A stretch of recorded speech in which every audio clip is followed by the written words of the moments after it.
பிதாவாகிய தேவனுக்கும் ஆண்டவராகிய இயேசு கிறிஸ்துவுக்கும் ஆவியான பரிசுத்த தேவனுக்கும் என்றென்றும் மகிமை உண்டாவதாக.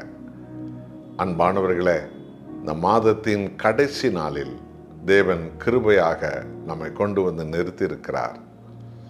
பிறக்கப் போகிற புதிய மாதத்தில் புதிய வாக்குத்தத்தத்தோடு கர்த்தராகிய இயேசு கிறிஸ்துவின் வல்லமை உள்ள கரம் உங்களையும் உங்களுடைய குடும்பத்தையும் உங்களுடைய பிள்ளைகளையும் உங்களுடைய கையிட்டு செய்யும் வேலைகளையும் உங்கள் வியாபாரங்களையும் உங்களுடைய படிப்பையும் உங்களுடைய அறிவையும் தேவன் உயர்த்துவராக. பிள்ளைகளுக்கெல்லாம் கல்லூரி ஆரம்பிக்கப்படும் மாதங்கள் தேவைகளெல்லாம் தேவன் சந்திப்பாராக. ஆகவே இந்த மாதத்தின் கடைசி நாளாகி இன்றைக்கு நம் ஆவி ஆத்மா சரீரத்தை தேவனுடைய சமூகத்தில் உண்மையாய் மனம் திரும்பி அர்ப்பணிப்போம். 45ஆம் சங்கீதத்தில் 7வது வசனம் இப்படியாய் சொல்கிறது: நீ நீதியை விரும்பி அக்கிரமத்தை வெறுக்கிறீர். ஆதலால் தேவனே, உம்முடைய தேவன் உமது தோழரை பார்க்கலும் உம்மை ஆனந்த தைலத்தினால் அபிஷேகம் பண்ணினார்.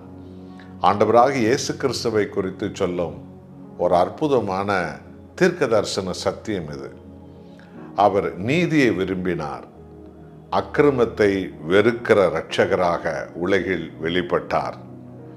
ஆகவே பரலோக தேவன் தன் ஒரே பேரான குமாரனான இயேசுவை ஆனந்த தைலத்தினால் அபிஷேகித்தார். கர்த்தராகிய இயேசு கிறிஸ்து ஆவியினாலே தான் அவர் பிறந்தார். அந்த ஆனந்த தைலங்களினால் இயேசு அபிஷேகம் பண்ணப்பட்டார். அப்போஸ்தலர் 10:38 சொல்கிறது: தேவன் பரிசுத்த ஆவியினால் ஆண்டவராகிய இயேசுவை அபிஷேகம் பண்ணினதுனால, தேவன் அவரோடு கூட இருந்ததுனால, அவர் பிசாசின் வல்லமையில் அகப்பட்ட யாவரையும் குணமாக்கி விடுவிக்கிறவராய் எங்கும் சுற்றி நடந்தார் என்று பைபிள் சொல்லுகிறது. அந்த ஆனந்த தைல அபிஷேகம் என்பது சாத்தானை தோற்கடிக்க வைக்கும், சாத்தானை ஜெயிக்க வைக்கும். என் அன்பானவர்களே, இப்படித்தான் தாவீது ஆனந்த தைலத்தால் அபிஷேகம் பண்ணப்பட்டார். இன்றைக்கு வல்லமை அபிஷேகம், வல்லமை அபிஷேகம் என்று சொல்லி அநேக சபைகளிலே ஆராதனை வேலைகளில் எல்லாரும் கூச்சலிடுகிறார்கள். ரொம்ப நல்லதுதான். ஆனால் வல்லமை அபிஷேகம் என்று சொல்லி கொண்டிருப்பதனால் மாத்திரம் நாம் யாரும் அபிஷேகிக்க பெற்றுக்கொள்ள முடியாது, வல்லமையை பெற முடியாது. மாறாக அக்கிரமத்தை நாம் வெறுக்கிறவர்களாக மாற வேண்டும். பாவத்துக்கு நாம் சாகிறவர்களாக, அந்த பாவ செயல்களை விற்று விலகினவர்களாக, பாவ சாபங்களை சாகடிக்கிறவர்களாக நாம் மாற வேண்டும். அக்கிரம சிந்தைகளை சாகடிக்கிறவர்களாக இயேசு கிறிஸ்து இரத்தத்தால் நாம் மாற வேண்டும்.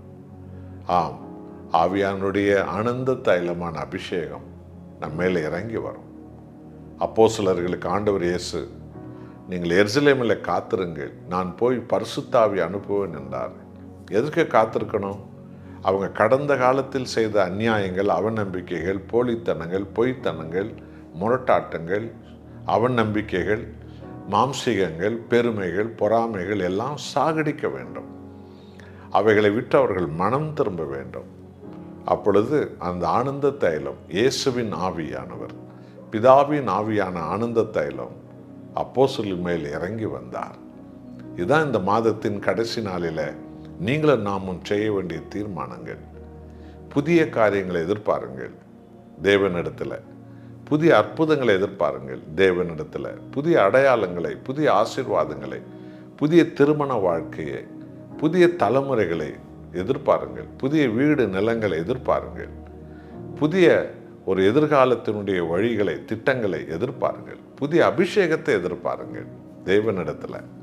ஆனால் நம்மளுக்கு உள்ளே இருக்கிற சகல அக்கிரமமானவைகளையும் மாம்சீகமானவைகளையும் இந்த மாதத்தின் கடைசி நாளாகி இன்றைக்கு உண்மையாய் மனம் வருந்தி அவைகளை அறிக்கை செய்து விட்டு விடுவோம். தேவனே, உமது ஒரே பேரான குமாரனை ஆனந்த தைலத்தால் அபிஷேகம் செய்தது போல கிறிஸ்துவின் இரத்தத்தால் எங்களை கழுவி பாவத்தை விற்று விலகி நாங்களும் ஆனந்த தைலத்தால், ஆசீர்வாத தைலமான ஆவியானவரால் நாங்கள் அபிஷேகம் பண்ணப்படி செய்தருளும் அப்பா. எனக்கு உமது ஆனந்த தைல வேண்டும் அப்பா. இயேசுவின் விழாவில் இருந்து வடியும் இரத்தத்தால் என்னை கழுவுங்க. இயேசுவின் விழாவில் வடியும் ஜீவ தண்ணீரான ஆனந்த தைலத்தால் என்னை கழுவுங்க ஆண்டவரே என்று சொல்லி நாம் ஒவ்வொருவரும் தேவ சமூகத்தை தேட வேண்டும். இந்த மாதத்தின் கடைசி நாள் இன்றைக்கு புதியவைகளை எதிர்பார்க்க பழைய பாவ மாம்சிக ஆசை இச்சைகள் எல்லாம் சாகடித்து தேவனுடைய சமூகத்தில் நாம் நம்மை அர்ப்பணிப்போம். கிறிஸ்துவின் மேல் வந்த ஆனந்த தைலமான ஆவியானவர் இயேசு கிறிஸ்துவ நாமத்தால் கழுவப்படுகிற நம்மேலும் வந்து நம்மை நிரப்ப வல்லவராயிருக்கிறார். ஒப்பு கொடுப்போமா?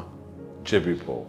அன்புள்ள தேவனே, ஒளியான கடவுள், வார்த்தையான தெய்வம் மனித உடலெடுத்து இந்த உலகத்துக்கு வந்தபோது சர்வ வல்லமுள்ள பிதாவால் நீ ஆனந்த தைலத்தால் அபிஷேகம் பண்ணப்பட்டீர்.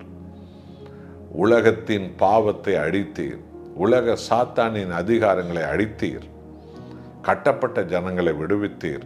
மரித்தவர்களை உயிரோடு எழுப்பினீர்.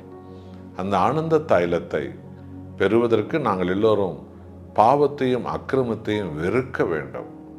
சுயத்தை சாகடிக்க வேண்டும். அப்படிப்பட்ட ஊந்துதலை பரிசுத்த ஆவியானவர் இன்றைக்கு எங்களுக்கு தருவீராக. என்னோடு ஜெபிக்கிற உமது பிள்ளைகள் இந்த மாதத்தின் கடைசி நாள் பழைய துயரங்கள் மறையற்றும், பழைய பாவங்கள் எல்லாம் ஒழியற்றும். உமது ஆனந்த தைலம் தேவனே புதிய காலங்களை, புதிய திட்டங்களை, புதிய வாசல்களை திறக்க, புதிய சாட்சியாக நாங்கள் நிற்க ஆனந்த தைலமான ஆவியானவர் எங்கள் மேல் இறங்கி வரட்டும்.